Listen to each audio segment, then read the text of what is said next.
Hi, this is Tracy Stuckrath with Thrive Meetings and Events and Eating at a Meeting. And I am so excited to have my friend Elisa Hays on the show today to talk about safe and inclusive food and beverage. And we're going to come at it from a different perspective today with outside of diet. Well, we will talk about dietary restrictions, but we're going to talk about it in a different way. Elisa's got disabilities in a variety of different aspects, right?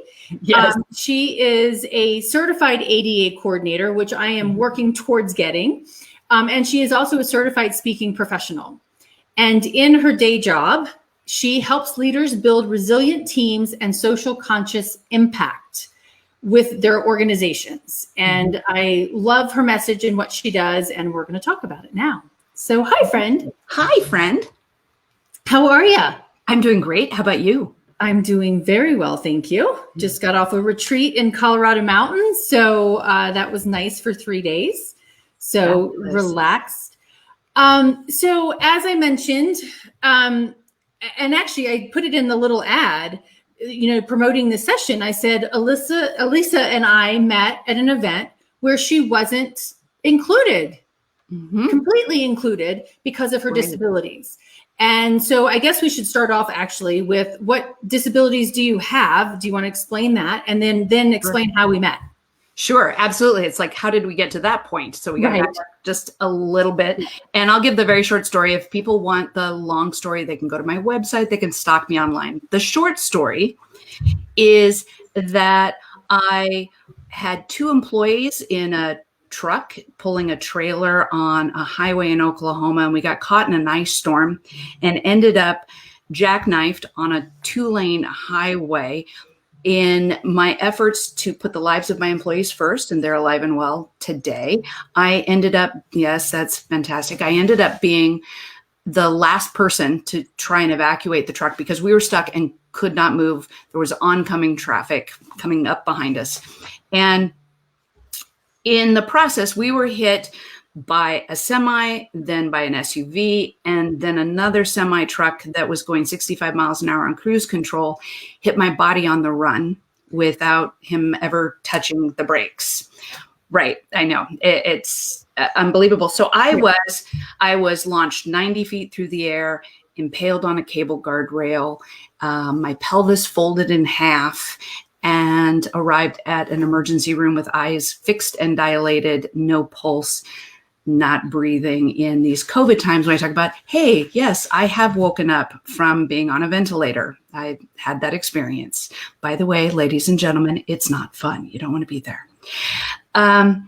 So because of that, and because of the injuries, they had to, during part of my hospital stay, my first hospital stay was 3.5 months long and involved 4 different hospitals. Altogether, it's taken 7 hospitals in 4 states, spanning the continent. Wow. Plus my brother's kidney in order to save my life. This has been a massive collective effort. So because of that, and I had all of the gluteal muscles removed on the left-hand side. So I joke to people that I'm a half-ass speaker. And I love that. I was telling somebody that the other day. Right. So I can walk, but I don't walk very far. I can walk on a good day, on a really good day, I can walk about 20 minutes. Beyond that, I use a wheelchair. So we met in 2014, we met in 15 because the accident I was in 2014. And when we met, not long after. No, not at all. Not at all. The accident was March 1st, 2014. My kidney transplant was 18 months later to the day, September 1st, 2015. And we met in July at that conference. So at that time, I had about... Okay, we have to go back to that. Yeah. Really quickly. So you got impaled by a Mack truck. Yeah. Basically 15 months before I met you. Yes. And you were walking when I met you. Yes. I mean, the short amount of time. And your mom had been told that you had a 5% chance of living. That's just amazing. Yeah. That's just amazing. Yes. I have people who refer to me and my life, my presence as a miracle. I had a traumatic brain injury. When I got out of the hospital, I couldn't read. I couldn't remember how to cook food. I knew you cooked it. I just didn't know what to do with it. So I've had to relearn everything. And coming back, as I said, coming back from the dead is hard work. So, yeah. They make it look easy on TV. Right. Yeah. Exactly. Okay, so let's jump. We were in Washington, D.C. Right. So at that time, I had, I believe it was 8% kidney function. I was very, very sick. I had no dialysis access ports any longer because I had them removed. I was very stubborn and vain. I wouldn't let them put a fistula in my arm. So I was actually, because I didn't have an underlying illness, I'm always very careful to tell people this, don't take this as medical advice. I didn't have an underlying illness, and I was able to stay alive through dietary controls, rigid dietary controls. What I ate mattered greatly. And in fact, too much potassium and I could have a sudden heart attack in my sleep. Wow. Right. So very serious deal. And I was using a wheelchair. So we met at this conference at lunch, and it was in a pretty small, too small of a room for this size of a meeting. And when I work with event planners are always trying to save money and put as many people as they can reasonably get away with in a space. And of course, with COVID, those standards are going to change. Yes. They are changing. Yes. But at that time, we didn't have social distancing, which turns out is a good thing for people who use wheelchairs and walkers and have like large guide dogs, that kind of thing. Instead, what they did, since the tables were all crowded pretty close together, they put this big round, what was it, a 10 top? Yeah, 72-inch round. Yep, there you go. Put a big round, you know your stuff. out at the edges, the fringes of the room, took away all the chairs, stuck a sign in the middle of the table with the international handicap sign. Like, here you go. This is where the disabled people sit, out here on the fringes, and there are no other chairs where somebody could join them. So we put wheelchair people here. It was so weird. It was really weird. So there I sat in my wheelchair, because where else am I going to go? And you were so darling. You saw this, and your level of awareness and empathy, I talk about these things a lot with organizations and individuals, was just phenomenal. And I think it's because of your own experiences and expertise around this. You just have an awareness that you looked and said, well, that's weird. Why are you by yourself? That's so weird. And pulled up a chair and joined me. And we got to talking and have been friends ever since, and shared a room together at an ADA conference.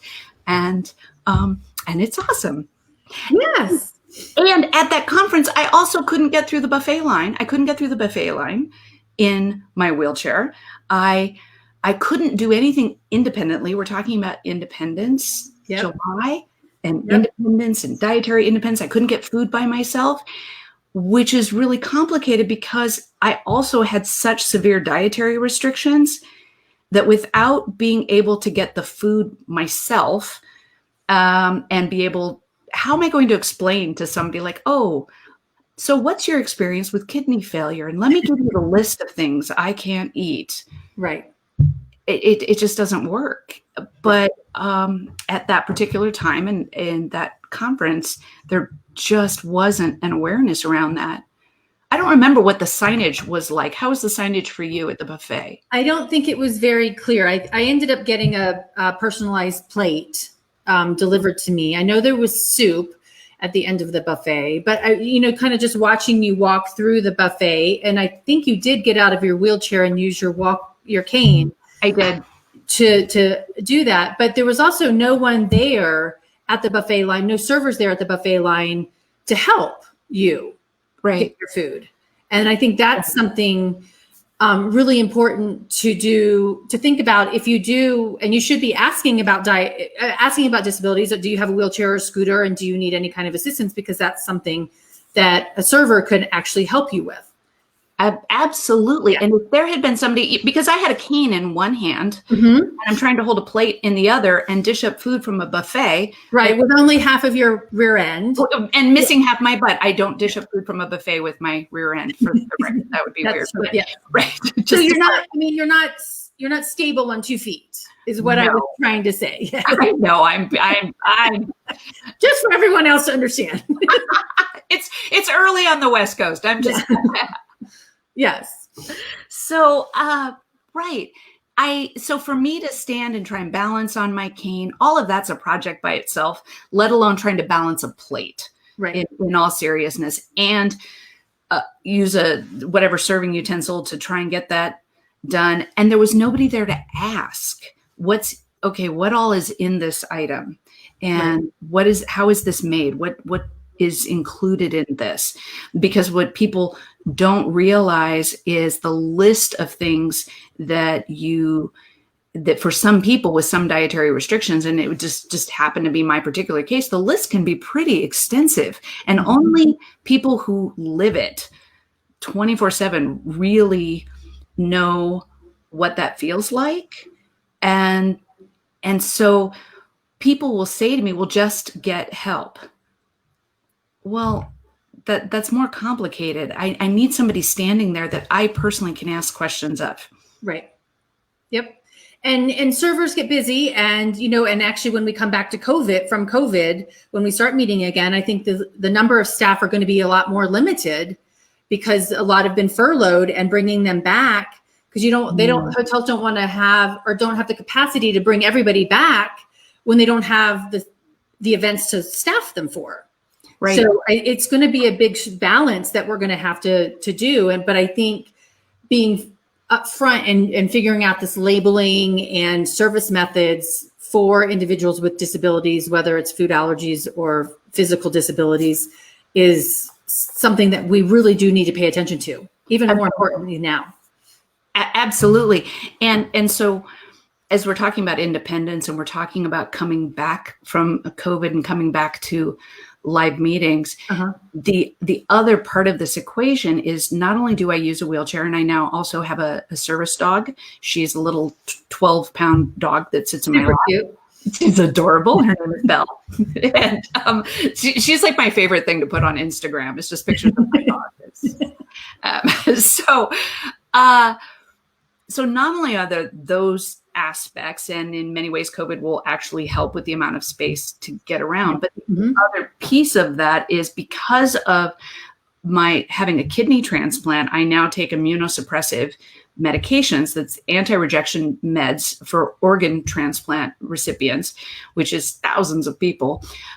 Intentionally lowers your immune system, puts you at much higher risk. So, and I'm just one of tens of thousands of people in the country who are at high risk. And as we come back, having the issue of having servers and engaging with people, it becomes an issue of independence and accessibility when things like mask use is done properly, and is done, and taking those things incredibly seriously. As part of coming back is, and as I talk with my clients, you have to communicate these things super clearly, really well, of how well you're going to do this, so that people, the tens of thousands of people like me, will feel safe enough to come back.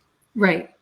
And it reminds me, I did an event, and I think I've told this story before, but I did an event at a Hyatt in Austin a long time ago. And we were the third group coming in, I think, after it was originally opened. And the group in front of us was Association of Visually Impaired.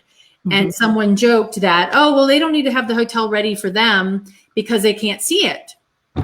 And what reminded me of it is what you just said, is that we actually have to be even more prepared for those individuals who have disabilities, because we have to make sure that the pathways are clear and the access is good. And and with buffets for the visually impaired, you have to set up the eggs in the same place, in the same chafing dish location every single day, so that they know what they're, what's in each one of those, and let them know in advance. Absolutely. Yeah. And the visually impaired, or people who have visual impairments, people with blindness, they have to touch their world so much. They move through the world in a tactile way, which in COVID is incredibly dangerous. And again, they're not going to feel safe coming back if the strict adherence to these health protocols, which honestly we should be doing anyway. I mean, really, we should have been doing this a long time ago. Flu season by itself is a problem. Yes. And so that these things have to be done and have to be communicated really well in advance, communicated in an accessible way. In other words, if you post a video about how great your efforts at cleaning are, but you don't make that video accessible to people who are blind or visually impaired, for example, with great visual descriptions, then they're not going to know and they're not going to feel safe coming back. Yeah, very true. And that's having sound, that's having subscripts or closed captions at the bottom of your videos, all of the hearing impaired. Yes. And I think I sent you a link the other day about a gentleman who was creating masks. Right. Because he reads lips, and he actually got a hearing aid like right after this happened, after he started making masks, but he made masks with the clear piece in the front of it, plastic in the front of it. Right. So that he could give those out to individuals who were speaking with him to say, I need to read your lips so I can hear you. Right. Which is fantastic. And and with hearing impaired, and again, as part of that communicating in advance of people, here are all the precautions that we are going to take for you. You need to communicate to the hearing impaired how good your signage is going to be. Okay. So that, for example, at a buffet line, so that for safety reasons, if we're distancing people and somebody who is hearing impaired and their independence depends upon them being able to access information on their own. Right. Without needing to have somebody close up. Part of my independence is my ability to serve up my own food going through with my wheelchair, for example, without having other people handling any kind of serving utensils. Now, under COVID, buffets are probably going to be handled considerably differently, but and that's your expertise. That one's not mine. But they're pretty much gone away for a while. Right. But how we serve food, how we communicate is so often people with disabilities aren't factored into that because people forget that 1 in 5 people in the country has a disability. That's a lot. That's a lot. That is a lot. Yeah. That's 20% of your attendees. Right. 20% of any given community has disabilities, and people forget that these disabilities can be unseen. For example, people with MS, again, are people at high risk, so they care greatly about the levels of response to COVID, how these things are being handled with the rooms, the service, the setup, how various touch surfaces are being handled, how distancing is being handled, and masks and all of that, because they are also at high risk. So it's so important, this communication, the actually doing it, for one thing, and then communicating in advance how you're going to do it. Now, have you seen any events that have done a really good job of communicating that information, not counting COVID, but beforehand, saying what they're doing? Are there events that we could look at that do a good job of this, or is everybody still in a learning curve on that as well? I have to be honest, not really. It's the truth of it is that, so we have the 30-year anniversary of the ADA is on the 26th of July. Okay. Which is fantastic. But the ADA is civil rights legislation. It wasn't until 2010 that which is actually really published and widely available in 2011. So in other words, very new, that the Department of Justice came out with their exhaustive list of criteria that we're used to seeing. Of here's how the rise to run ratio on building a ramp, that sort of issue. So because the ADA itself 30 years ago didn't include that information, and the ADA, of course, didn't include information about websites or any of the digital communication. Because it didn't exist. It didn't exist, right. So that kind of information that should be available on websites and through digital communication, which is mostly what we do, especially now, right? That kind of information, people didn't have a vision for it. So if I'm going to be super pithy, I could say 2020 is the time to have your disability vision. And it's a good thing. Get 2020 vision. Yeah. Right. Yeah. So there is a lot of room for growth and improvement in this area. And the biggest problem is that this information is so often communicated from a compliance mindset, not from a customer service mindset. It is it is also communicated placing the onus upon the person with the disabilities, just like so often with food allergies and things. The onus is upon the person who has that as an obstacle to make sure that they ask, they communicate, they follow up. Is this being done? As opposed to the communication coming the other way around. So everything we know about good customer service is not done for people who have special needs.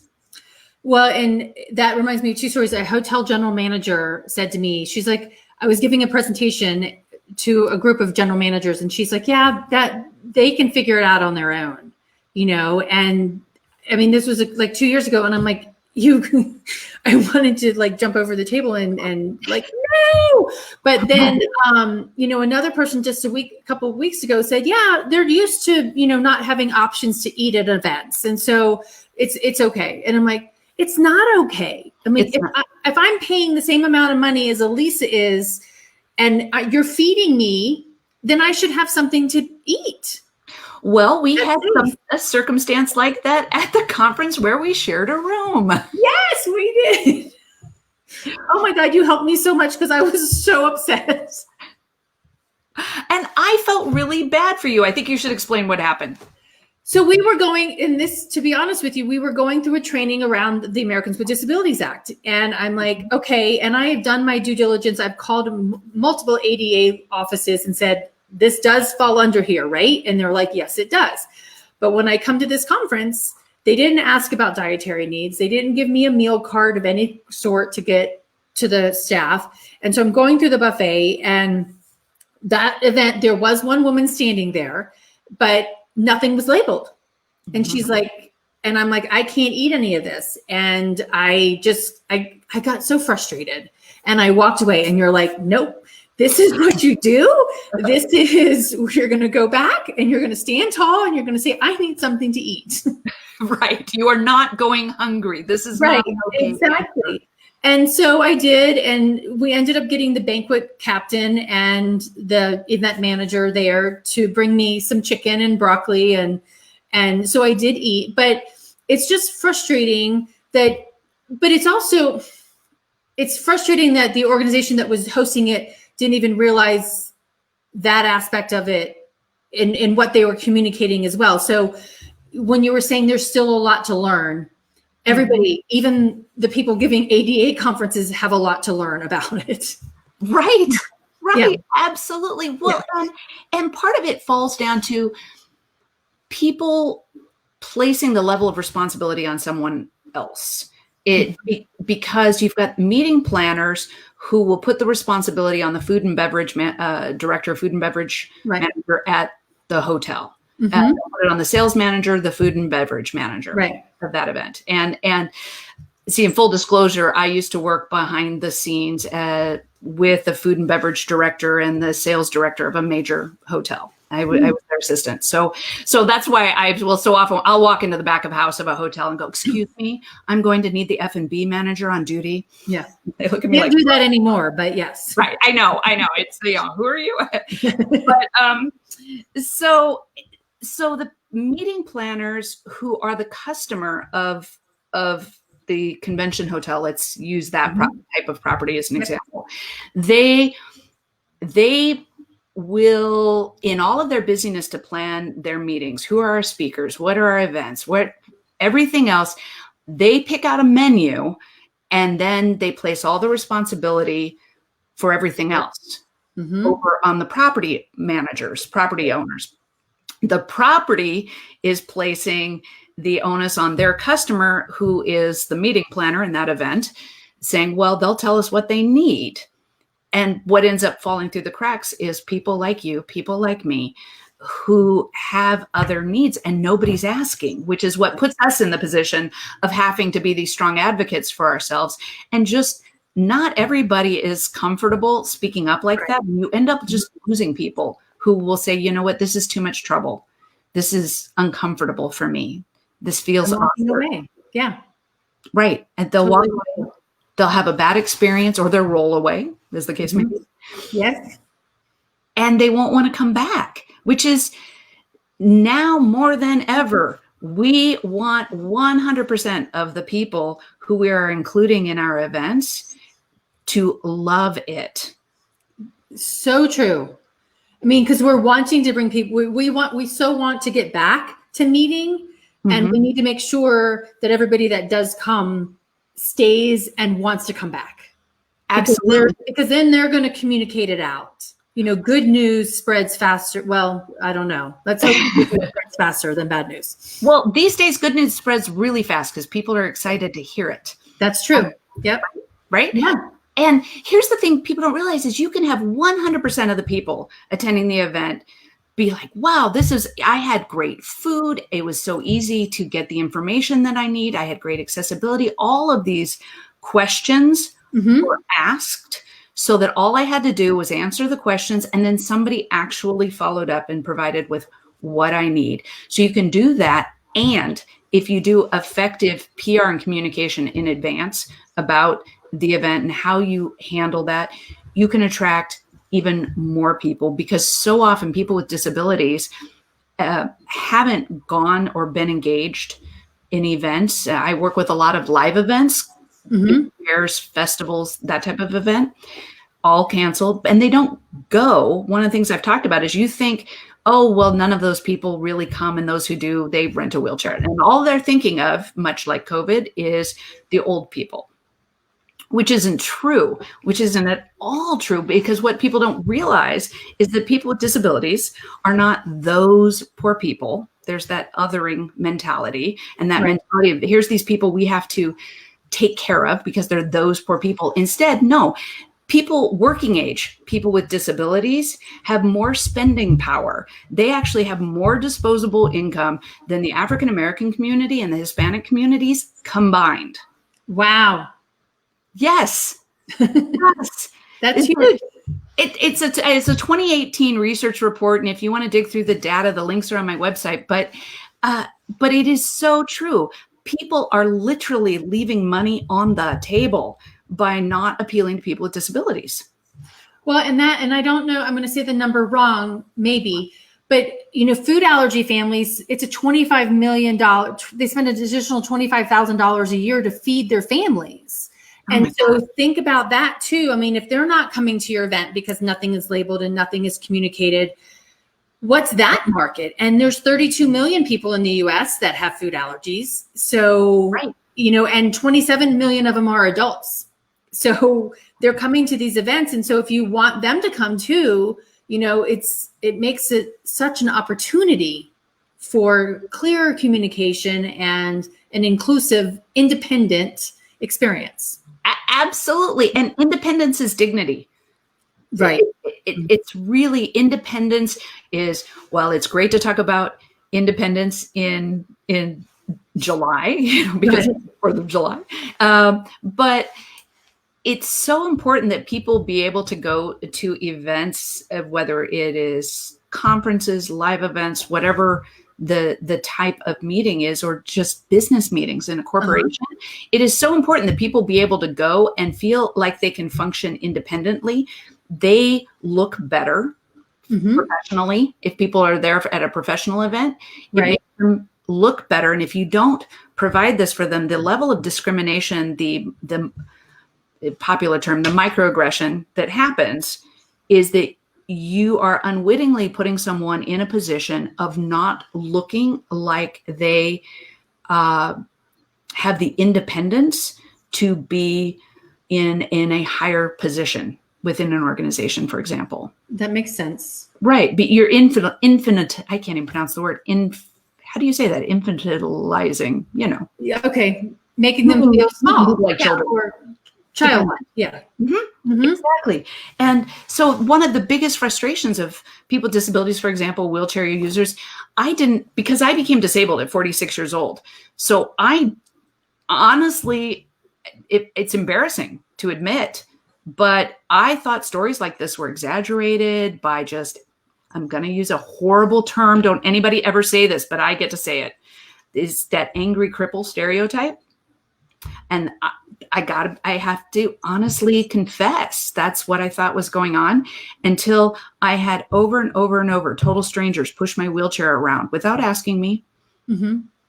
And people, quote unquote, helping me without asking, which puts me in this horrible, awkward, dependent, childlike position. And that happens when we put people in the position of having to ask and advocate all the time, or just simply not being able to get what you need. Right. And that it's demoralizing. Yes. And you and it's frustrating, and it makes it so hard to feel like you are there. And I was telling the story this weekend of when I first found out about my dietary restrictions, 2003. So this was 2004. And my boss, we were having a staff party and there was cake, and she's like, just eat the damn cake. And I'm like, and I can't. And, going back a couple of years, we were at a funeral and she tells me that her daughter, who's now grown, is a vegetarian or vegan. And so she now kind of gets where I was coming from, but it took, 10 years or so for that to realize that. And I don't even know if she remembers saying that to me, but she does recognize that I had a dietary need. And which is refreshing, but it's still that, hey, just eat the damn cake, or just get your own food, or, get yourself to that room. Because I also think that event that we met, didn't you have to go down 2 elevators into the back of the house even to get to that space? Oh, absolutely. And this is a flaw in the design that I've seen in so many places, where I had to go some weird back alleys, had to be directed by hotel staff just to be able to find the elevator. So while everybody else would head up a set of stairs to go to meetings, by the time I got to the breakout sessions, you're a third of the way in. Because I have to go so far, and I'm in a wheelchair pushing it across the hotel carpet, which is very hard to do, and it's exhausting. So then when you are having to overexert yourself, you're not getting the kind of food that your body needs. Now you're exhausted, your energy's depleted, so you can't participate in a way that is beneficial to you and beneficial to everybody else at the meeting. Right. And at that point, probably if it's third of the way through, and if the room is packed, you can't even get into the room. Oh, absolutely. I have watched more sessions from the doorway. That's just blows my mind. Yeah. Well, and what you were saying about demoralizing brought up a thought for me that I really would like to address. So part of what people don't realize is that demoralizing aspect can be incredibly activating for people who have the invisible disabilities of of mental disabilities, people with severe anxiety and PTSD and all these things that I really didn't understand until I was hit by a semi, and no great surprise, it left me with PTSD. And so then I have had times where I've had to deal with and personally experience and face what severe anxiety feels like, and that type of response. And all you want to do is run and hide. So when you put somebody in a demoralizing situation, or if somebody has an invisible disability of high anxiety, and quite frankly, when you've got a disability going into any public setting, there's a level of anxiety anyway, because your mind, if you haven't gotten all the answers in advance beforehand, which you typically, if you have disabilities, you try to do all this work in advance. Right. But if you don't have answers to all of your questions, there's that part in your mind that's going, okay, am I going to be able to get what I need? Should I be packing snacks in my purse, which I'm sure you do anyway. Yep. And your brain is already working at that level of protecting self. Right. So then to essentially reinforce that, yep, you are more vulnerable. Yep, you are more unseen. Yep, you are less valued, is activating to that kind of anxiety, which makes people want to run and hide. Yeah.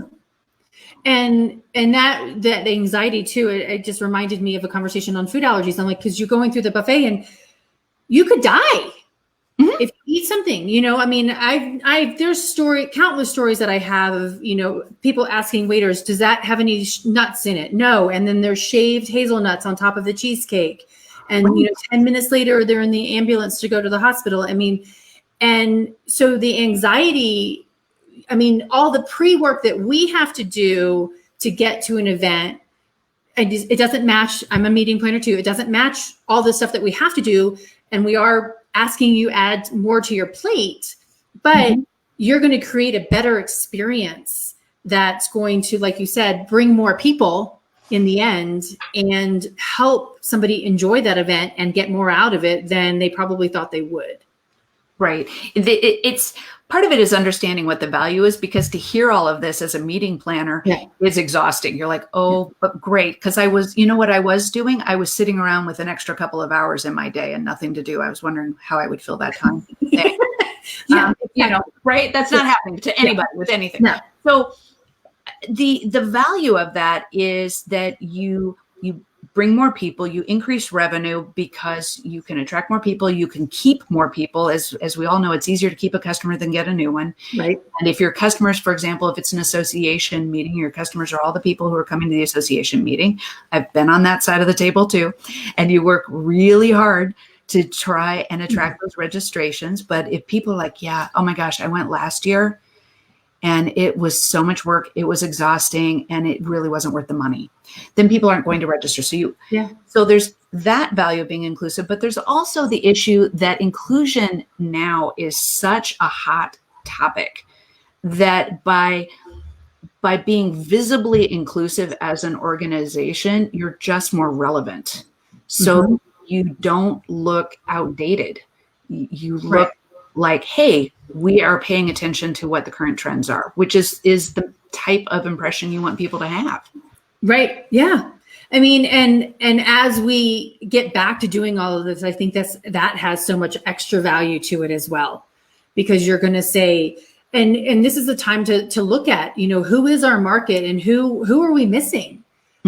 And I was at a writer's retreat this weekend, and, listening to the 6 other women, we all had input for each one of them from a variety of different perspectives. So I think getting you or I on a committee with some planners, or, inviting people who have disabilities to help you plan or think through some of your planning is very, very valuable, because you're bringing that different perspective.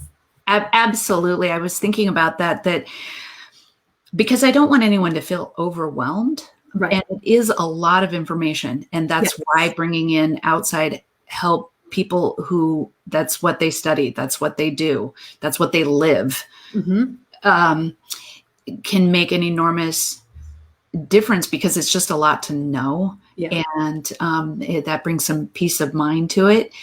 For people who aren't yet ready to loop in somebody else, then they want to be thinking about primarily just beginning first with communicating. Because I believe that if people start by thinking, okay, how am I going to communicate this information? How am I going to communicate this information? It'll bring up questions for them. They'll say, oh, we were going to put that sign out with the food, but now I'm thinking, wait a second, what food are we serving there? And do you know how much dairy is in all of this? Maybe we need to make some adjustments. Right. Mm-hmm. It'll just increase. If you start with the communication aspect of it, it'll raise questions in your own mind that if you don't have the answers to, you can reach out to somebody like you, like me, like somebody in the community. You can contact your regional ADA center, which are all over the country. Those are part of federal organizations, and ask those questions. They're not experts in meetings and events. That's a different subject. So, and I think part of why you and I just we have so much fun getting along and just grew, because we both do that. Meetings, events, that we get that, and we get that inclusion aspect of it. Right. Yeah. And we want a seat at the table. Yeah. Literally. Yes. Literally want to see. Yep. We want to be able to roll our seat up and not sit alone. Right. Yes. And we want to have something to eat, to enjoy, break bread with, even though I can't have bread. Yeah. Right. Right. So we are at 41 minutes. I'm so excited we talked. I just posted up there and I've tagged it. So elisahays.com, right? Yes. And what are your social media? Where can they find you on social media? I am on Instagram, LinkedIn, Twitter, Facebook. I have a Facebook page, Elisa Hays, CSP. That stands for Certified Speaking Professional. And then on LinkedIn, you can look me up by name. On Twitter, I think it's hi. Oh, that's what it is. It's hi_Elisa Hays. Okay. Awesome. Fantastic. Is there anything that you want to, departing wisdom that you want to give everyone? I think that I would just want everyone to be kind, to be gentle. When I got out of the hospital, we're all going through major trauma right now. And the biggest thing that I noticed after I got out of the hospital, and so much trauma, and I've had a lot more since then, over 20 major surgeries. All I really wanted was kindness, because when you've got so much already going on, you just want people to be kind.